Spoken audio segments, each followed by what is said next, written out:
Alright, mbakulisaayo obwakedde mukulike nnyo obwakedde abali mu ggandalo lya weekend namwe mbalamusizaako nnyo namwe abakedde ottindiga eggendo ogenda mu churches okusobola okulaba nga musinza omutonzi mbalamusizaako nnyo mwe bali kwekumira ku Yugi Update TV. Muhoozi Kainerugaba Chief of Defence Force era azzeemu okubeera nga excitinza era n'okweraliikiriza n'okwennyamiza eggwanga Uganda naddala gavumenti eno eya Uganda. Jjukira n'agamba lwaki tuba tulina okuba nga tuli concerned nnyo ku bigambo gye Muhoozi Kainerugaba byayogera naddala nga biri globally. Jjukira ono Chief of Defence Force mulamba era he is a high ranking officer mu magye ga Uganda. So aba ayogedde ekintu kiri organizingibwa n'aga mawanga gaba akyogeddeko era ky'oba olaba we yayogera ku Sudan naga agenda gitwalira olutalo mu kibuga kyabwe Khartoum walaba bali responding nga babanja General Muhoozi Kainerugaba Chief of Defence Force abula bali batadde ku government ya Uganda akazito government ya Uganda eberenge wandika apology olw'okugitiisatiisa n'oteeka abantu baayo ku bunkenke inti bagenda batwalira olutalo mu kibuga kyabwe.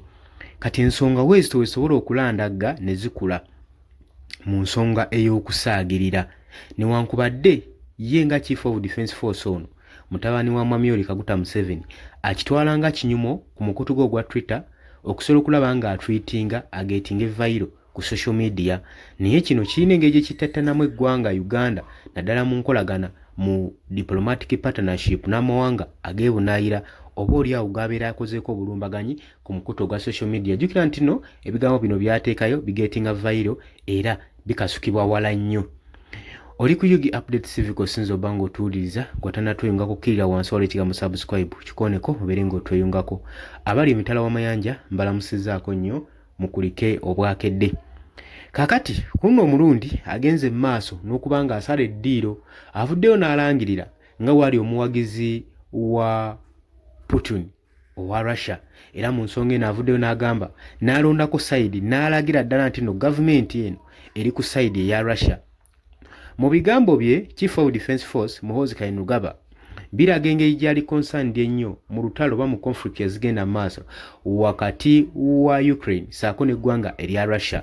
Jjukira nti nno Omumerika olutalo luno mwaluli naye aluli wabbali taluliimu direct agenda mu maaso n'okuba nga afujjirira oba nga abaakinga aba Ukraine okusobola okulaba nga beetaakiriza ye Omumerika akiyita kwetaakiriza kubanga Russia agenda mu maaso n'okutta abantu be Ukraine. Kakati ye Omumerika agenda mu maaso n'okuba nga providinga with necessary equipments eziyinza omusobozesa okwedefendinga omu Ukraine. Kakati kino naye omu Russia takiraba bulungi akiraba nga Omumerika ono ayagala okuba nga amukolako obulumbaganyi era wano Chief of Defence Force wa Uganda General Muhoozi Kainerugaba we yasinzidde n'agamba nti nno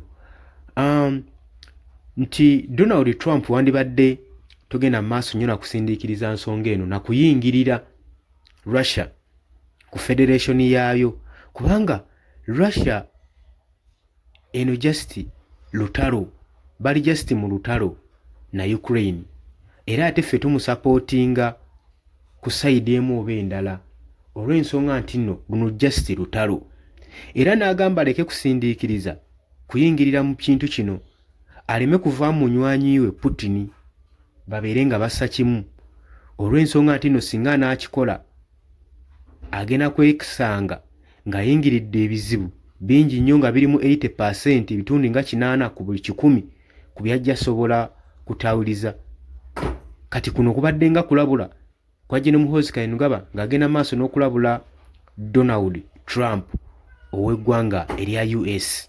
Wabula kino tetumanyi kiteekawa nga Uganda nga yo webanga evuddeyo okulaga side nti jjukira nti nno kuzzaako emabega yo kuva dda Uganda tukimanyi nti no side egwa ku side ey'omu Russia era mu ngeri yonna yonna badde agenda maaso n'okuba nga asupportinga omu Russia ono newankubadde Omumerika talina kyafaayo olw'ensonga nti nno ye amawanga ge yali ayagala okutwala amaaso ge gaamuli nnyo newankubadde Uganda mu yalimu naye amaaso gaali muli nnyo mu Democratic Republic of Congo ate of which ne Russia yali egyetaagako kopi.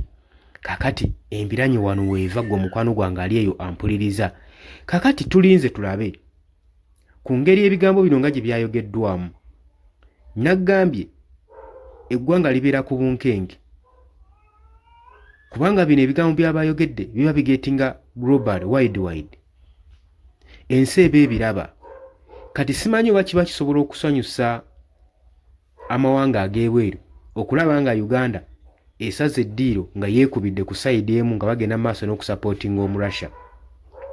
Wabula tulinze ambasada wa US wano mu Uganda okuba nga avaayo okwanukula ku nsonga eno. Tulinda William Pope tulabe oba anaabaako kyayanukula ku nsonga eno.